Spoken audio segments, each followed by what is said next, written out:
आज के इस वीडियो में बताए गए पानी के नियमों को अगर आप अपनी जिंदगी में अपनाते हैं तो न केवल आपका वजन कम होगा बल्कि आपके शरीर की सारी गंदगी खत्म हो जाएगी और आप बहुत ही हल्का महसूस करने लगेंगे, मन भी शांत हो जाएगा। तो चलिए वीडियो की शुरुआत करते हैं। हम में से ज्यादातर लोग पानी को इतना साधारण समझते हैं कि उन्हें लगता है कि वह जब चाहें, जितना चाहें और जैसे चाहें पानी को पी सकते हैं। लेकिन उनका ऐसा सोचना बिल्कुल गलत है, क्योंकि पानी देखने में जितना साधारण लगता है, ये हमारे शरीर के सभी अंगों को ठीक तरह से काम करने और शरीर में पैदा होने वाले विषैले पदार्थों को बाहर निकालने के लिए उतना ही जरूरी है। पेट से लेकर वजन बढ़ाने से लेकर वजन घटाने तक के सभी कामों में पानी सबसे महत्वपूर्ण भूमिका निभाता है। बिना पानी के हम शरीर भोजन से मिलने वाले न्यूट्रिएंट्स को अब्सॉर्ब भी नहीं कर सकता। इसलिए अगर पानी पीने की सही मात्रा, इसके पीने का सही समय और किस तरीके से पानी पीने से क्या क्या फायदे और क्या क्या नुकसान हो सकते हैं, अगर इसके बारे में ठीक से पता नहीं है तो फिर चाहे व्यक्ति कितनी ही अच्छी से अच्छी चीजें खा ले, उसका सही फायदा शरीर को मिल ही नहीं पाता और इसकी वजह से भविष्य में बहुत सी शारीरिक समस्याओं और भयंकर बीमारियों का सामना करना पड़ता है, जैसे कि कब्ज, खाने का ना पचना, गैस बनाना, लिवर की कमजोरी, किडनी में पथरी, सुस्ती, बार बार बीमार पड़ना, स्किन एलर्जी, दांत खुजली, चेहरे पर पिंपल्स और दाग धब्बे का होना, व्हाइट हेड्स, ब्लैक हेड्स, त्वचा बहुत ज्यादा रूखा या ऑयली होना, जोड़ों में दर्द होना, शरीर की अनचाही जगहों पर चर्बी का जमुना, खाया पिया शरीर को ना लगना, सर दर्द और चक्कर आना, वजन बढ़ाने या घटाने में बहुत परेशानी होना, बालों का झड़ना और रात में नींद न आने जैसी कई बीमारियां केवल पानी को गलत समय, गलत तरीके और गलत मात्रा में पीने से हो सकती है।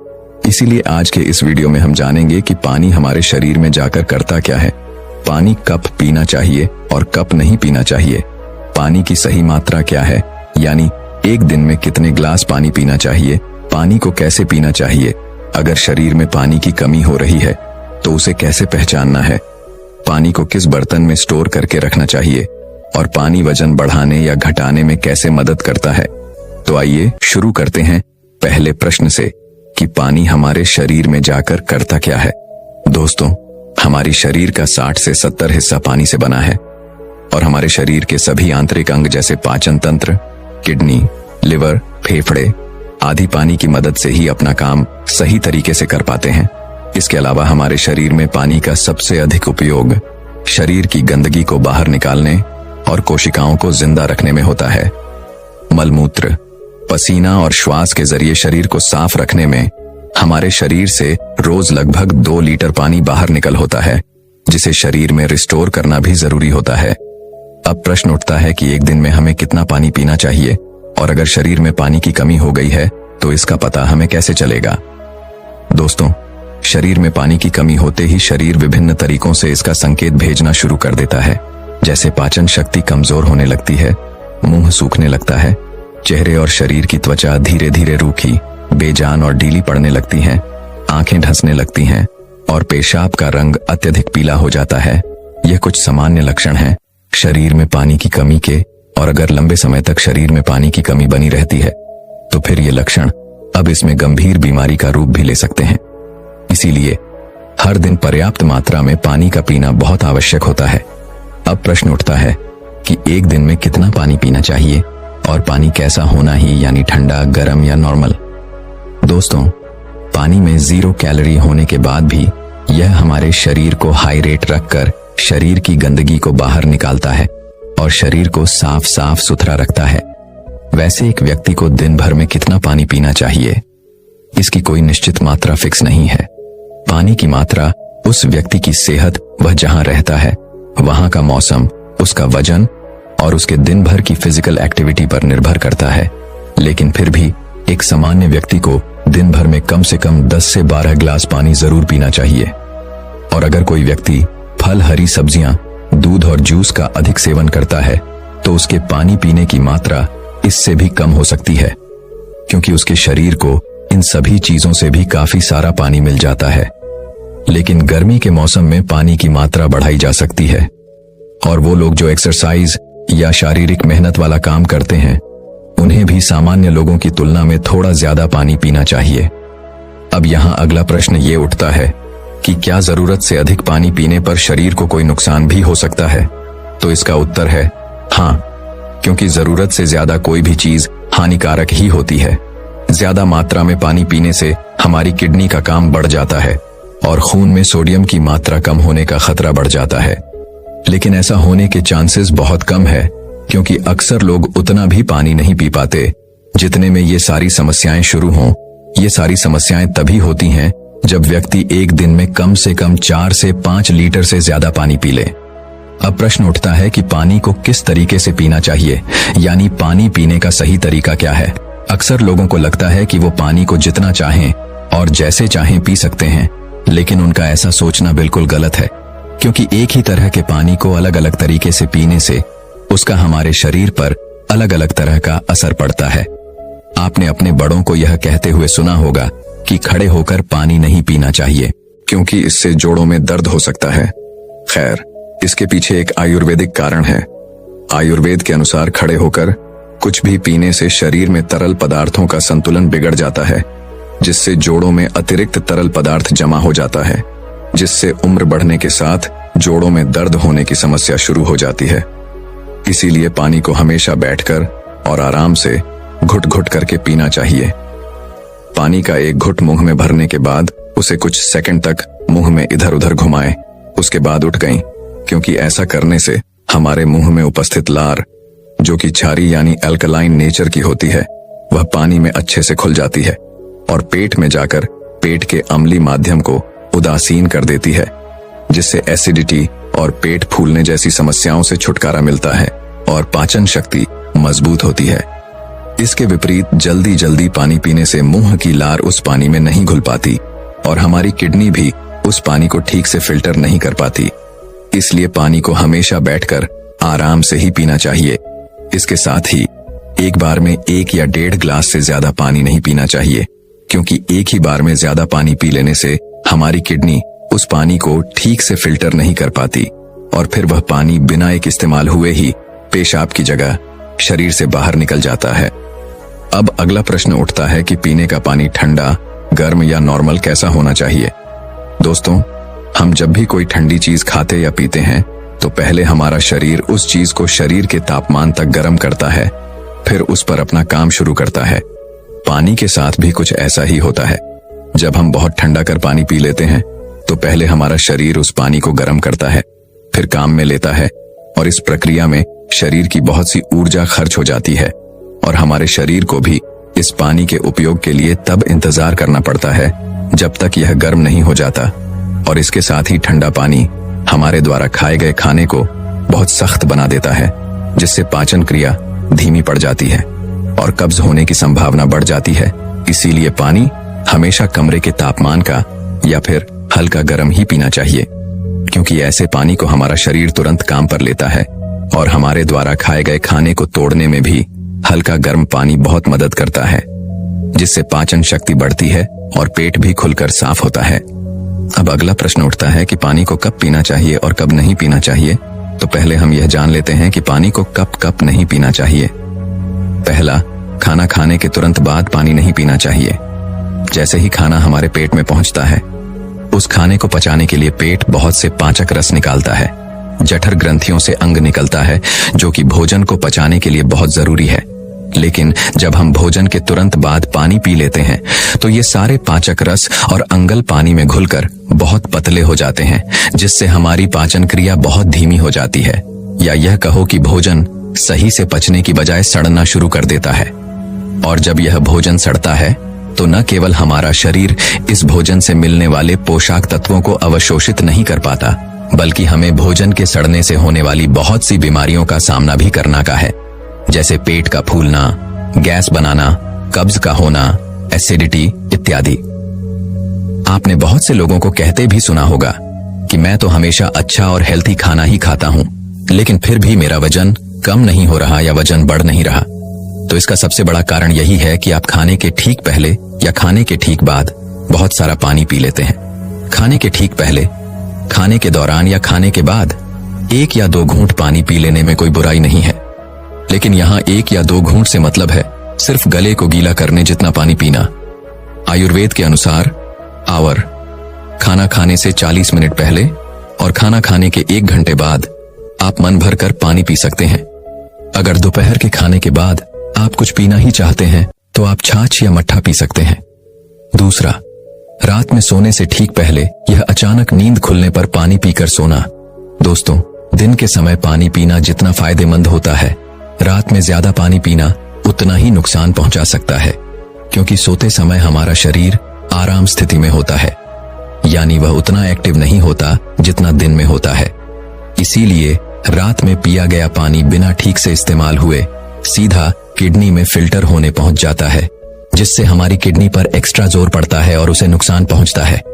इसके साथ ही नींद से बार बार उठकर टॉयलेट जाने की जरूरत पड़ सकती है, जिससे दोबारा नींद आने में काफी परेशानी हो सकती है और हमारी नींद भी पूरी नहीं हो पाती। इसीलिए जितना हो सके दिन के समय ही पानी की मात्रा को पूरा करने का प्रयास करें और 2 बार पानी पीने के बीच कम से कम 45 मिनट से 1 घंटे का गैप जरूर है, क्योंकि जल्दी जल्दी पानी पीते रहने से पानी हमारे शरीर में ठीक से इस्तेमाल हुए बिना ही पेशाब के जरिए बाहर निकल जाता है और इससे बार बार पेशाब आने की समस्या भी शुरू हो सकती है और यहाँ तक कि कुछ लोगों को सर्दी, खांसी और जुकाम तक हो जाते हैं। इसके साथ ही बहुत ज्यादा गर्म चीजें जैसे चाय, कॉफी और सूप पीने के तुरंत बाद भी पानी नहीं पीना चाहिए, क्योंकि ऐसा करने से दांतों और मसूड़ों को बहुत नुकसान पहुंचता है। दोस्तों, अब हम इस बारे में बात करेंगे कि पानी कब का पीना चाहिए, यानी पानी पीने का सही समय क्या है। आपको जब भी प्यास लगे पानी पीना चाहिए, लेकिन एक समय जब आपको पानी पीना कभी नहीं भूलना है और वह समय है सुबह जागने के तुरंत बाद। रात भर खाना पचाने की वजह से हमारे पेट और आंतों में बहुत सी गंदगी और जहरीले पदार्थ पैदा हो जाते हैं। लेकिन जब हम सुबह सुबह बिना कुछ खाए पिए खाली पेट 2 से 3 ग्लास पानी पीते हैं तो हमारे पेट और आंतों की सारी गंदगी मल और मूत्र के माध्यम से शरीर से बाहर निकल जाती है और पेट भी एक बार में अच्छी तरह से साफ हो जाता है। आयुर्वेद में सुबह के मुंह की बासी लार को अमृत तौले कहा गया है। हमारे मुंह की लार जो कि क्षारी यानी अल्कलाइन होती है, जब वह सुबह सुबह पानी में खुलकर पेट में जाती है तो पेट के एसिडिक मीडियम यानी अम्लीय माध्यम को उदासीन कर देती है, जिससे एसिडिटी, गैस और जलन जैसी समस्याओं से छुटकारा मिल जाता है। अब आखिरी प्रश्न कि पानी को किस बर्तन में स्टोर करके रखना चाहिए। पीने के पानी को आप चांदी, तांबे या कांच के बर्तन में स्टोर करके रख सकते हैं, लेकिन पीने के पानी को कभी भी प्लास्टिक के बर्तन में स्टोर करके ना रखें, क्योंकि प्लास्टिक के बर्तन में रखे हुए पानी में प्लास्टिक के माइक्रो इंग्रेडिएंट खुल जाते हैं, जो कि पानी के साथ हमारे शरीर में पहुंचकर बहुत सी बीमारियों को जन्म दे सकते हैं। आयुर्वेद सलाह देता है कि आपको पानी तांबे या चांदी के बर्तन में रखना चाहिए। चांदी और तांबे के बर्तन में संग्रहित पानी को पीने से शरीर के वात, पित्त और कफ जैसे दोषों को संतुलित करने में मदद मिलती है। इन धातुओं में जमा पानी सकारात्मक रूप से चार्ज हो जाता है, जो इम्यूनिटी को बढ़ाने में मदद करता है, पाचन प्रक्रिया में सहायता करता है और यहाँ तक कि इसमें कैंसर विरोधी गुण भी पाए जाते हैं। मिट्टी के बर्तनों में रखा हुआ पानी भी बहुत फायदेमंद होता है, क्योंकि मिट्टी के बर्तनों में हवा के लिए जगह होती है, जो पानी को घंटों तक ताजा और ठंडा बनाए रखती है। यह पानी एसिडिटी और त्वचा संबंधी समस्याओं को कम करने में मदद करता है। इतना ही नहीं, मिट्टी के बर्तन में रखा पानी जीवन शक्ति और ताकत को बढ़ाता है। हम जो खाना खाते हैं उसका अधिकांश हिस्सा शरीर में अमल हो जाता है और विषाक्त पदार्थों का निर्माण करता है, जो अम्लीय खाद्य पदार्थों के साथ क्रिया करती है और पर्याप्त नियंत्रण प्रदान करती है। यह पानी एसिडिटी और गैस संबंधी समस्याओं को दूर करने में मदद करता है। यह पानी किसी भी प्रकार के रसायनों से मुक्त होता है और इसीलिए मिट्टी के बर्तन का पानी पीने से मेटाबॉलिज्म को बढ़ावा देने में मदद मिलती है। मिट्टी के बर्तन में रखा पानी पीने से पाचन शक्ति बढ़ती है और वात, पित्त और कफ नामक तीनों दोष संतुलित होते हैं। तांबा एक झात एंटीऑक्सीडेंट है, इसीलिए इसमें रखा पानी पीने से त्वचा जवान रहती है और कैंसर के होने की संभावना कम हो जाती है। इसके साथ ही वो लोग जो हाई ब्लड प्रेशर और मोटापे से परेशान हैं, तांबे के बर्तन में रखा पानी पीना उनके लिए बहुत ही फायदेमंद साबित हो सकता है, क्योंकि तांबा शरीर की अतिरिक्त चर्बी को पानी में घोलकर वजन कम करने में मदद करता है। दोस्तों, आइए अब जल्दी से समराइज कर लेते हैं कि हमने इस वीडियो में क्या क्या सीखा। पहला, पानी को कभी भी खड़े होकर या भागते हुए नहीं पीना चाहिए। पानी को हमेशा बैठकर आराम से घुट घुट भरकर पीना चाहिए। दूसरा, कभी भी ज्यादा ठंडा पानी नहीं पीना चाहिए। पानी या तो हल्का गर्म या फिर रूम टेम्परेचर पर होना चाहिए। तीसरा, पानी को हमेशा खाना खाने से 40 मिनट पहले और खाना खाने के 1 घंटे बाद ही पीना चाहिए। चौथा, हमेशा सुबह उठकर बिना ब्रश किए और बिना खुला किए 2 से 3 ग्लास पानी पीना चाहिए। और पांचवा, पीने के पानी को हमेशा तांबे, कांच या मिट्टी के बर्तन में ही स्टोर करके रखना चाहिए। तो दोस्तों, चलिए अब जानते हैं पेट को साफ और मन को ठंडा रखने के लिए हमें कौन से उपाय करने चाहिए। तो चलिए अगली कहानी की शुरुआत करते हैं। हिमालय के निचले पहाड़ियों की तलहटी में एक आर्षी अपनी कुटिया बनाकर रहा करती थी। वे पुराने भारतीय आयुर्वेद और योग के भी शिक्षक की थी। बहुत दूर दूर से लोग उनके पास अपना इलाज करवाने आते। आर्षी आयुर्वेदिक और यौगिक पद्धति से रोगी का उपचार करते और ज्यादातर लोगों की बीमारियों को जड़ से खत्म कर देती। ऐसे ही एक दिन आर्षी के आश्रम में एक व्यक्ति आता है और कहता है, मुनिवर, मैं यहाँ पास के ही गांव का जमींदार हूँ। मेरा काम ही ऐसा है कि मुझे दिन के ज्यादातर समय बैठे रहना पड़ता है। ज्यादा शारीरिक मेहनत ना करने की वजह से ही मेरा मोटापा बढ़ गया है और तरह तरह की बीमारियों ने मेरे शरीर में घर कर लिया है। मेरे घर में खाने के लिए तो स्वादिष्ट से स्वादिष्ट व्यंजन है, लेकिन मैं उन्हें खा नहीं सकता।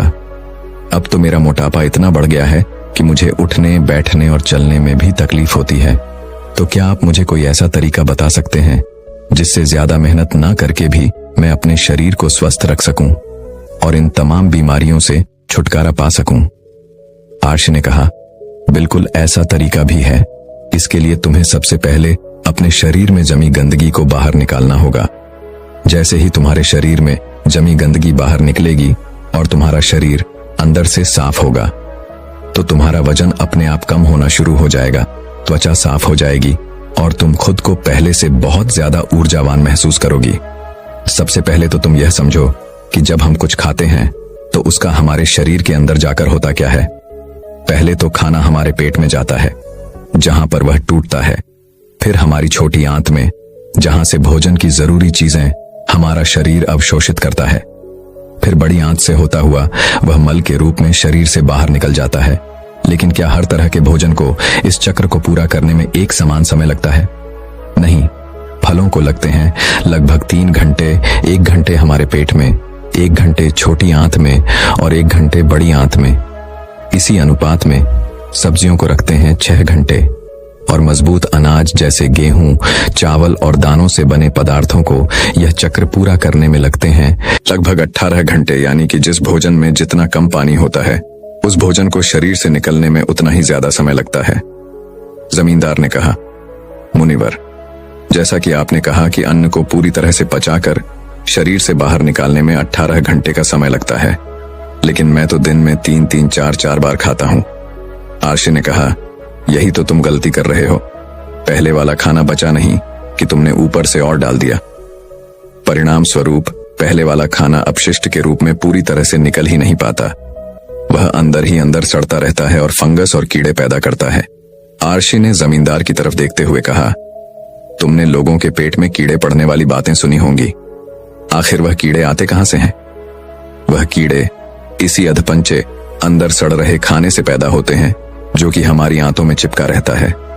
ये जरूरी नहीं कि कल खाया हुआ भोजन ही तुम्हारी आंतों में गंदगी के रूप में चिपका हो सकता है कि साल भर पहले काव्य भोजन का कुछ हिस्सा तुम्हारी आंतों में गंदगी के रूप में आज भी चिपका हो। कोई भी चीज जो हमें सीधे प्रकृति से नहीं मिल रही है, उसे पचाकर बाहर निकालना शरीर के लिए बहुत मुश्किल होता है और फिर ऐसा भोजन ही हमारी आंतों में चिपक जाता है और एक मोटी परत बना लेता है। देखो, हम जो भी खाते हैं उसे पचाकर हमारी आंतों की दीवार द्वारा अवशोषित कर लिया जाता है और फिर हमारे रथ में भेज दिया जाता है। लेकिन अगर हमारी आंतों के दीवार में गंदगी जमा है तो फिर भोजन के रस के साथ वह गंदगी भी अवशोषित हो जाती है और हमारे रथ में मिल जाती है और फिर रथ के द्वारा हमारे शरीर के सभी अंगों तक पहुंचकर उनके काम में बाधा उत्पन्न करती है और इसी बाधा को हम अलग अलग बीमारी का नाम दे देते हैं। अगर यह गंदगी हमारी त्वचा की परतों के बीच इकट्ठा हो जाती है तो हम कहते हैं कि मोह से यह चरम रोग हो गया। अगर यह गंदगी गांठ बनकर हमारी गुर्दों या पैर के किसी हिस्से में दब जाती है तो हम इसे कहते हैं पथरीली। इसी तरह से मोटापा, अगर तुम्हें वजन कम करना है तो शरीर में से इस गंदगी को निकालना पड़ेगा। अगर यह गंदगी हमारी आंतों में बहुत ही मोटी परत बना लेती है तो हम इसे कहते हैं कब्ज, और कब्ज सभी बीमारियों की जड़ें। इसी प्रकार अगर यह गंदगी हमारी श्वास नली में जम जाती है तो हम इसे कहते हैं अस्थमा। तो असल में कहने का अर्थ यह है कि यह गंदगी ही हमारी सभी बीमारियों की जड़ें, और हम अगर इस गंदगी को शरीर से बाहर निकाल दें तो हम अपनी सभी बीमारियों से छुटकारा पा सकते हैं, क्योंकि जो शरीर अंदर से साफ है उसमें कोई बीमारी हो ही नहीं सकती। आर्शी ने अपने शरीर की तरफ इशारा करते हुए कहा, हमारा यह शरीर इस प्रकृति के सबसे उत्तम, बराबर और कीमती उपहार है। कुछ समय पश्चात हम इस शरीर को मां प्रकृति को वापस लौटा देंगे, तो हम सबकी यह जिम्मेदारी है कि जब तक यह शरीर हमारे पास है हम इसे साफ और स्वस्थ रखिए और इसे वैसे ही वापस लौटाइए जैसा मां प्रकृति ने हमें यह दिया था। आर्शी ने आगे कहा, लाखों सालों से इंसान सीधे प्रकृति से प्राप्त पदार्थों को खाते आए हैं, इसीलिए इंसानी पाचन तंत्र भी इसी के अनुकूल विकसित हुआ है। यानी कि बना तो हमारा शरीर कच्चे प्राकृतिक पदार्थों के लिए था, लेकिन अपने स्वाद के चक्कर में हमने इसमें बहुत सी गंदगी डालनी शुरू कर दी है। तो तुम्हारा पहला काम तो शरीर में जमी इस गंदगी को बाहर निकालना है, और फिर दूसरा काम उसमें सही भोजन डालना है। जमींदार ने कहा, लेकिन मुनिवर सही से गंदगी को बाहर निकालना कैसे है? आर्शी ने कहा, इसके लिए जो तुम्हें पहला काम करना है वह है रोज 16 घंटे का उपवास। आर्शी ने जमींदार के चेहरे की तरफ देखते हुए कहा, 16 घंटे को उपवास का नाम सुनकर डर मत जाना, तुम ये बहुत आसानी से कर सकते हो।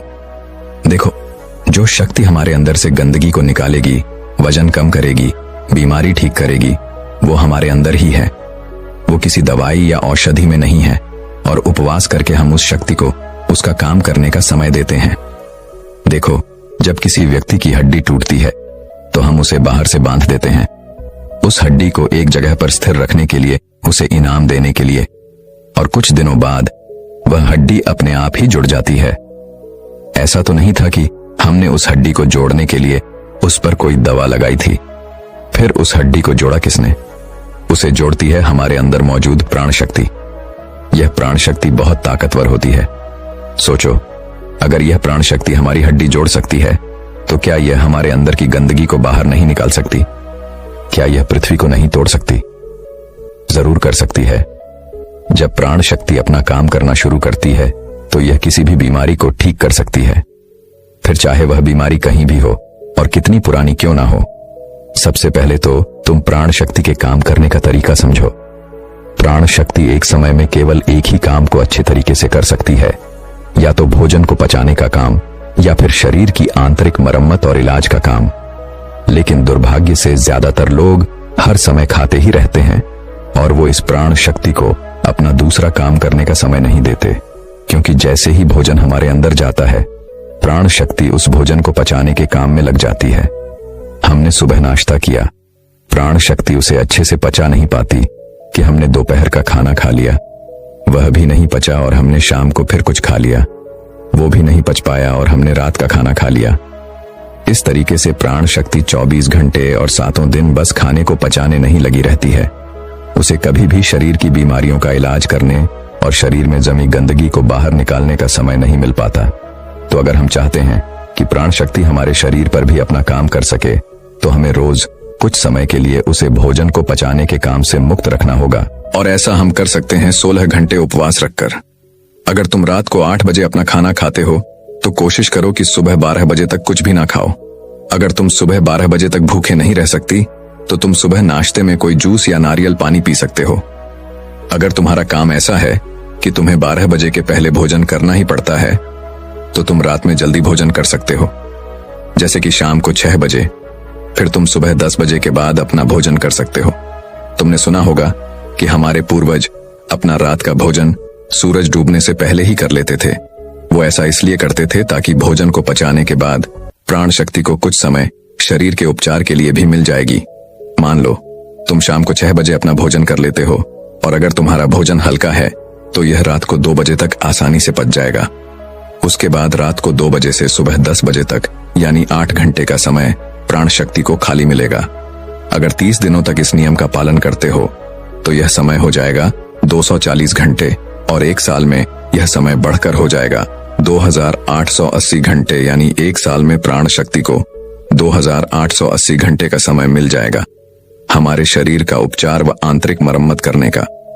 इस 2880 घंटे में प्राण शक्ति हमारी आंतों में जमा गंदगी को बाहर निकालेगी, रक्त को साफ करेगी और श्वसन नली में जमी गंदगी को बाहर निकालेगी।